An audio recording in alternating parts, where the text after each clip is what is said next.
Mucho gusto en saludarles. Les habla la profesora Keibel Díaz y vamos a continuar con la revisión de los mecanismos de transducción de señales.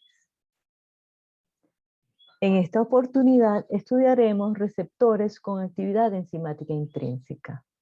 En primer lugar, el ejemplo que les traigo es el de receptores con actividad de guanilato ciclasa.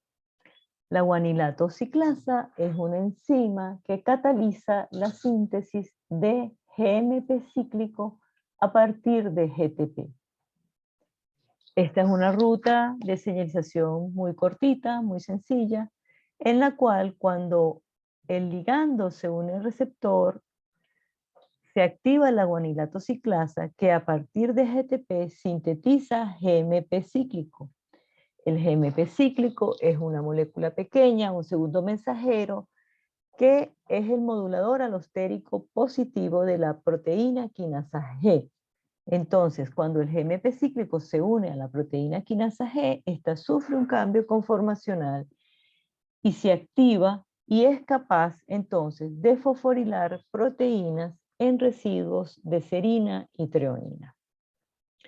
La finalización de esta cascada se da con la participación de enzimas fosfodiesterasas, en este caso de la fosfodiesterasa 5, que entonces cataliza la hidrólisis del GMP cíclico para producir GMP lineal. Asimismo, hay la activación de proteínas fosfatasas que son capaces de desfosforilar aquellas proteínas que fueron fosforiladas por la proteína quinasa G. También vamos a estudiar receptores con actividad, pero en este caso enzimática, pero en este caso de tirosina quinasa. Esta es una amplia familia de receptores, entre los cuales tenemos al receptor de insulina, en el cual vamos a centrar nuestra discusión de las rutas de señalización celular.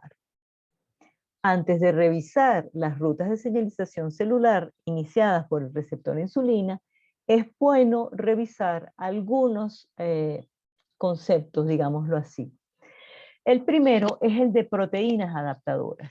Estas son unas proteínas que no presentan actividad catalítica, no son enzimas y tampoco activan proteínas efectoras. Estas proteínas más bien fungen, actúan como andamios, vamos a decirlo así, de otras proteínas que sí pueden ser proteínas efectoras, por ejemplo.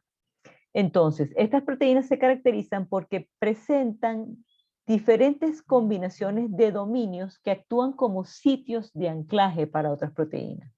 En este gráfico lo podemos ver así. Esto es un dominio que actúa como anclaje para las proteínas que tienen este tipo de forma, y esto es otro dominio que actúa como anclaje para las proteínas que tienen este tipo de forma. Eso es para verlo en dibujitos, pero es un poco para entender el concepto de lo que se les quiere decir. Algunos dominios de unión son, por ejemplo, aquellos dominios que se unen a residuos de tirosina fosforilados, es decir, de fosfotirosina. Estos son los dominios SH2 y PTB. También hay dominios que se unen a secuencias ricas en prolina. Esos son los dominios SH3. Y también hay dominios que se unen a fosfolípidos de membrana, a fosfoinositoles. Esos son los dominios pH. Además de las proteínas adaptadoras, en algunas de las rutas de señalización activadas por proteínas tirosina quinasa, participan las proteínas G monoméricas, específicamente la proteína G monomérica RAS. RAS participa en muchas cascadas de señalización intercelular asociadas a estos receptores porque promueve la activación de quinasas que inician una serie de fosforilaciones en residuos de serina y treonina. RAS es lo que se conoce como una proteína G pequeña o monomérica. La estructura de RAS es similar a la de la subunidad alfa de las proteínas G heterotriméricas. RAS es una proteína G porque es capaz de enlazar nucleótidos de guanina, bien sea GDP o GTP. Cuando RAS está enlazando GDP se encuentra inactiva y cuando está enlazando GTP se encuentra activa. Ahora bien, para que RAS sea capaz de liberar el GDP, requiere de la participación de otra proteína que se denomina factor intercambiador de nucleótidos de guanina. Cuando los factores intercambiadores de nucleótidos de guanina o GEF interactúan con la proteína RAS enlazando GDP, ocurre la liberación del GDP y eso permite la entrada del GTP y RAS se activa completamente. RAS, de manera similar a la subunidad alfa de las proteínas G heterotriméricas, presenta actividad de GTPasa. Pero para que se active la GTPasa de RAS, se requiere la participación de otras proteínas que se denominan proteínas activadoras de la GTPasa. Entonces, cuando RAS-GTP interactúa con GAP, que es una proteína activadora de GTPasa, se hidroliza el GTP que está unido a RAS, se libera ortofosfato y este GTP entonces se convierte en GDP y RAS retorna a su forma inactiva, quedando entonces preparada para iniciar otro ciclo de activación. Fíjense, los receptores tirosina quinasa se caracterizan por poseer una sola hélice que atraviesa la membrana y un dominio carboxilo terminal que presenta actividad enzimática de tirosina quinasa. Estas subunidades del receptor pueden difundir lateralmente en el plano de la membrana. La unión del ligando a estas subunidades provoca la dimerización de los receptores. El receptor en forma de dímero, entonces, es lo que constituye el receptor activo. Una vez que ese receptor se dimeriza, entonces es capaz de transfosforilarse, es decir, ocurre una fosforilación cruzada de uno de los monómeros al otro monómero en residuos de tirosina del mismo receptor, quedando el receptor completamente activado. Una vez que esto ocurre, estos residuos de fosfotirosina pueden ser reconocidos por otras proteínas que se unen entonces al receptor y el receptor a su vez es capaz de fosforilar algunas de ellas. En esta figura se presenta entonces el receptor de insulina. El receptor de insulina está constituido por dos subunidades alfa extracelulares y dos subunidades beta que atraviesan la membrana y poseen actividad de tirosina quinasa. Entonces, cuando la insulina se une a las subunidades alfa del receptor, estas sufren un cambio conformacional que provoca la activación de la tirosina quinasa de las subunidades beta. Eso hace que las subunidades beta se transfosforilen, es decir, fosforilan una a otra en residuos de tirosina. Cuando el receptor se fosforila, entonces está completamente activo. Y, o sea, una vez que ocurre la transfosforilación, se activa completamente la tirosina quinasa y es capaz de fosforilar al mismo receptor en otros residuos de tirosina y también podría fosforilar a otras proteínas intracelulares. Entonces, veámoslo aquí paso a paso. Fíjense, cuando la insulina se une al receptor, hay un cambio conformacional de las subunidades alfa Eso provoca que ocurra una fosforilación cruzada de las subunidades beta que termina de activar a la tirosina quinasa y esta fosforila en múltiples sitios al mismo receptor de insulina en residuos de tirosina. Una vez que la tirosina quinasa está completamente activada, es capaz de fosforilar otras proteínas, como por ejemplo el sustrato del receptor de insulina, que presenta múltiples residuos de tirosina sensibles a ser fosforilados por el receptor. El sustrato del receptor de insulina fosforilado en tirosina es reconocido por otras proteínas que inician entonces múltiples cascadas de señalización que son activadas por la unión de la insulina a su receptor. En nuestro caso, nosotros vamos a estudiar dos de estas rutas de señalización específicas. En primer lugar, vamos a estudiar la ruta de la fosfoinositol 3 quinasa. Entonces, cascada de la fosfoinositol 3 quinasa. En primer lugar, vamos a ver cuál es el sustrato de la fosfoinositol 3 quinasa y cuál es su producto. Es decir, cuál es la reacción que cataliza la fosfoinositol 3 quinasa. Entonces, fíjense, el sustrato de la PI3 quinasa es el fosfatidilinositol 4,5-bisfosfato. El mismo fosfatidilinositol 4,5-bisfosfato que en la clase anterior vimos era el sustrato de la fosfolipasa C. Pero ¿cuál es la reacción que cataliza la fosfoinositol 3 quinasa? La fosfoinositol 3 quinasa cataliza la fosforilación del fosfatidilinositol bisfosfato en la posición 3, produciéndose entonces fosfatidilinositol 3,4,5-trisfosfato, es decir, fosfatidilinositol trisfosfato.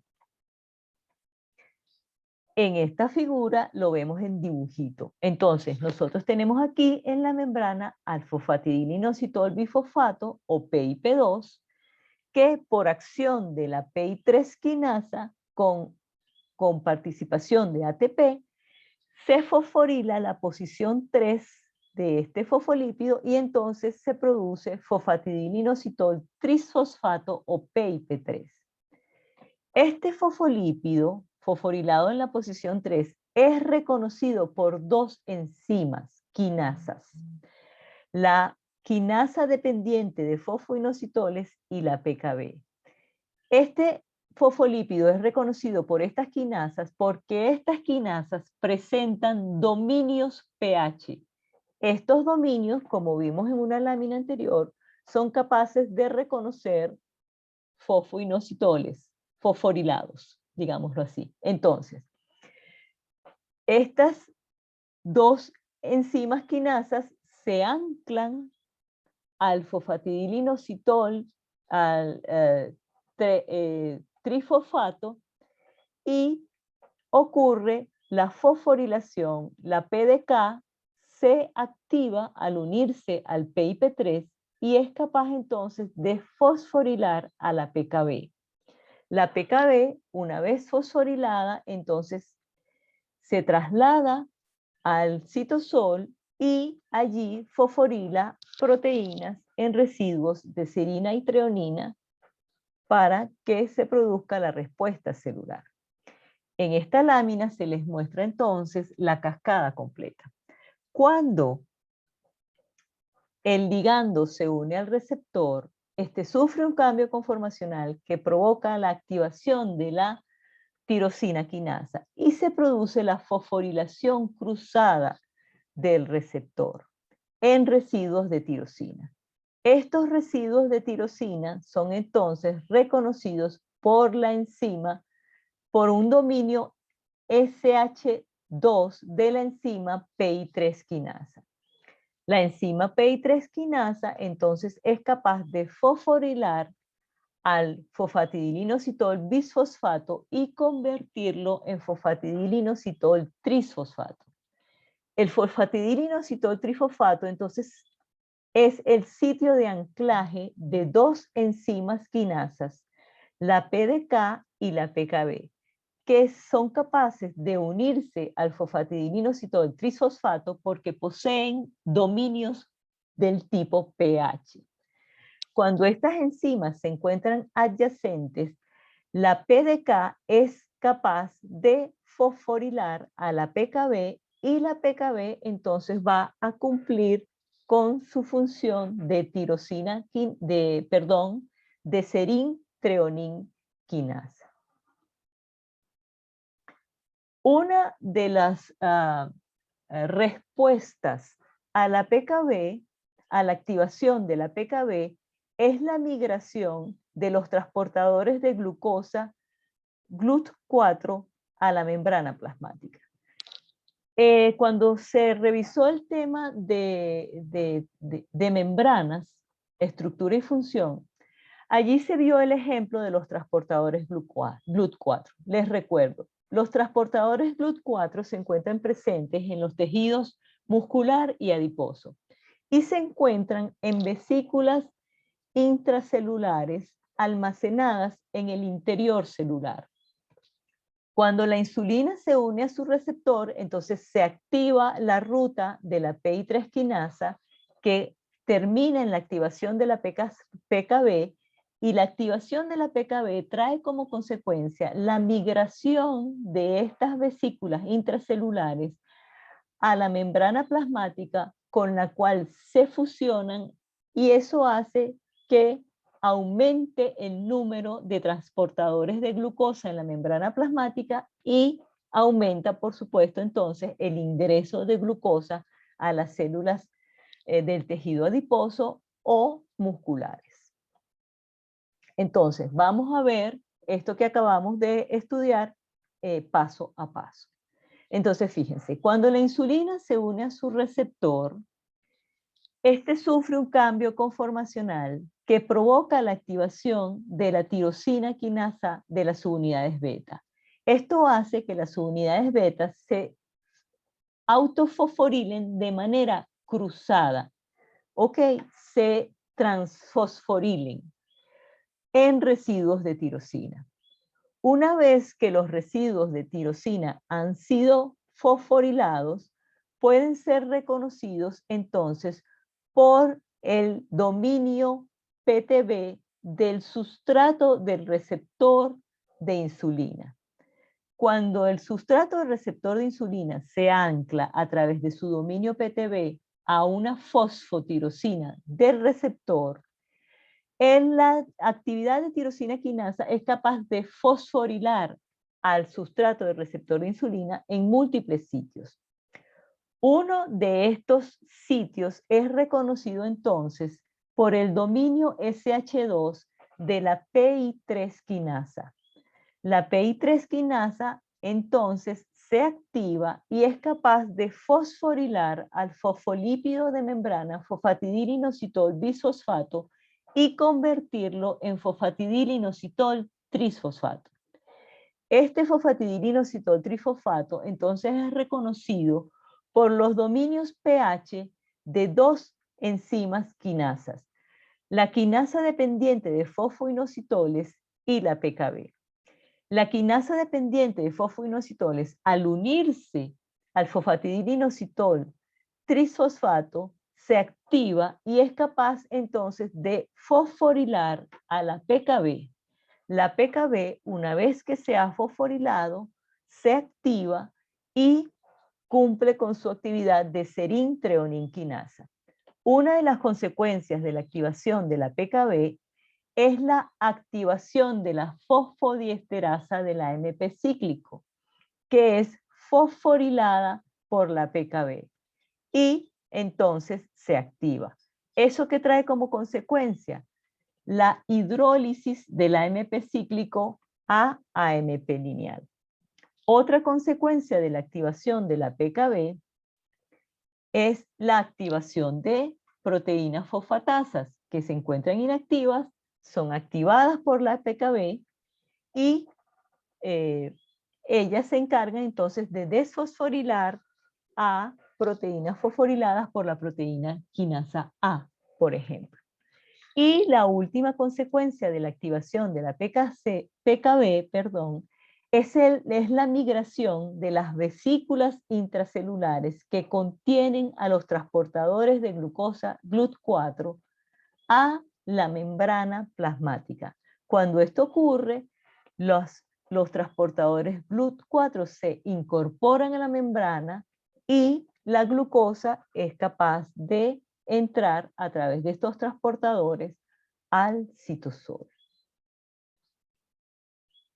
Entonces, fíjense, esta es la reacción catalizada por la fosfodiesterasa, vamos a recordarlo, que es la hidrólisis del AMP cíclico para producir AMP lineal, y esta es la reacción catalizada por las proteínas fosfatasas, que es la desfosforilación de aquellas proteínas que fueron fosforiladas por la proteína quinasa. Entonces, aquí podemos ver que hay una relación entre la activación de esta cascada de señalización celular del receptor de insulina y la cascada de señalización celular iniciada por los receptores asociados a proteína G de glucagón y de adrenalina. Entonces, cuando la cascada de PI3 quinasa es activada por el receptor de insulina, se activan las fosfodiesterasas del AMP cíclico y eso trae como consecuencia que el AMP cíclico sea hidrolizado a AMP lineal y además se activan proteínas fosfatasas y eso trae como consecuencia que aquellas proteínas que habían sido fosforiladas por la